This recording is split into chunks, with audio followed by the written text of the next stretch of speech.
Hey, what's going on, guys? Welcome back to the gym. It is your guy, Boulanger. Up next, Ravens versus Steelers. Let's talk. The Baltimore Ravens and the Pittsburgh Steelers kick off 4:30 Saturday in Baltimore. And this is a game that really comes off as a vital game, I think, for the long-term success of Lamar Jackson and the Baltimore Ravens. What do I mean by long-term? Well, the duration of this season and whatever we're to become in the playoffs, right? The Baltimore Ravens have not been able to get over the speed bump, the roadblock, the barrier that has been the Pittsburgh Steelers in any kind of way consistently over the last 5 seasons. The Pittsburgh Steelers have had dominance over the Baltimore Ravens. And some of that you can chalk up to the Baltimore Ravens becoming a lesser version of themselves. Some of that you can chalk up to not all of the starters needing to play in those games late in the season, but nevertheless, they've still been dominant. And so I think in this game in particular, the Ravens are going to come in the most healthy they've been in a week 16 matchup, probably in the Lamar Jackson era. And then the Pittsburgh Steelers are going to come in mostly healthy. I know they have some injury concerns with Dante Jackson, cornerback, and TJ Watt, edge rusher, right?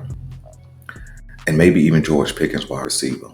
Nevertheless, right, no matter who's going to be missing from the Pittsburgh Steelers, they're still an arch nemesis, and they still have been able to keep the Baltimore Ravens in check. And so, how can the Baltimore Ravens win this game? All right, this is not my keys to victory. That'll be given out on Saturday game day. But I think the Baltimore Ravens can get a win by taking some keys from the Philadelphia Eagles as they matched up against the Pittsburgh Steelers last week. Well, Belanger, what do you mean? What keys? Well, when you look at or consider the Philadelphia Eagles game versus the Steelers, there's several things that I noticed in watching that game. And let me show you a clip and then I'll talk about it. Who's got some time, looking, throw it over the middle. Calcaterra goes up and gets it, finding those open receivers. Hurts looking over the middle, got Smith wide open inside the 25. Devontae Smith across the grain, throws to A.J. Brown, makes the catch, sprints upfield for an easy first down. So there's just not enough balls to go around. This Hurts going to walk one for Brown, back shoulder. What an adjustment for A.J. Brown. Having a big first quarter. Here is Hurts on to keep it. What a move, Jalen Hurts, and then it's going to slide down. And they'll mark him down to 27 as he got around Patrick Queen. Barkley, room to roll. Saquon Barkley makes the man miss inside the 5. Hurts firing while caught. Who else? A.J. Brown. When you check out the clip, there's one major thing that stands out.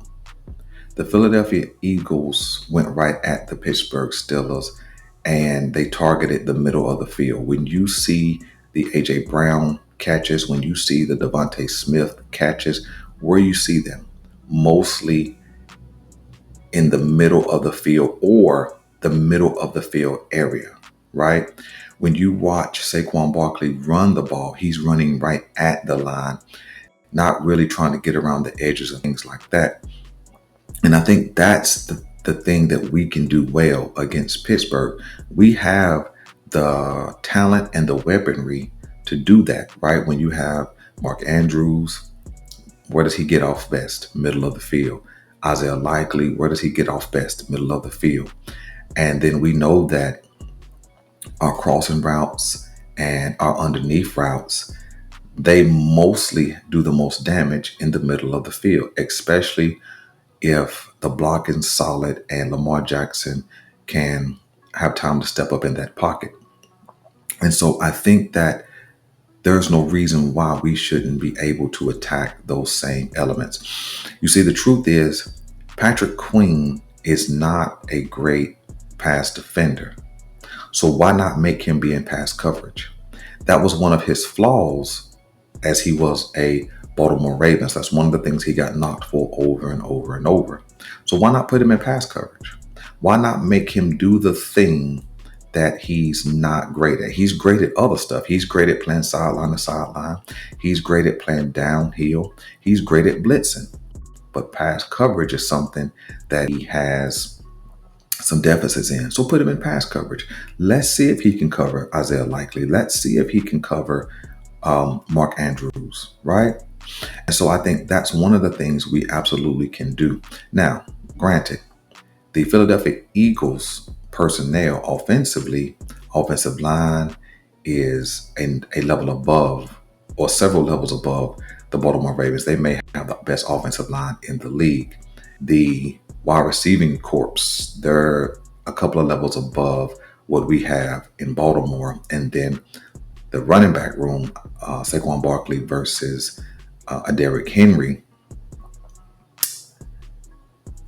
I think Saquon may be a better running back because he has more of a complete skill set, but Derrick Henry does do some things well.